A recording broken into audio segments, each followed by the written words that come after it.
পরিবেশ দূষণের ফলে বারে বারে ডলফিন দেখা যাচ্ছে মন্দারমণি সমুদ্র সৈকতে। বহুবার মৃত ডলফিন দেখা যায় সমুদ্র সৈকতে।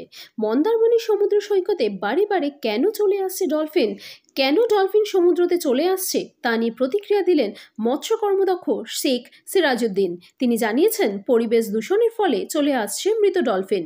মন্দারমণি থেকে অংশুমানের রিপোর্ট। আপনারা দেখছেন নিউজ ভারত 24 আওয়ার্স।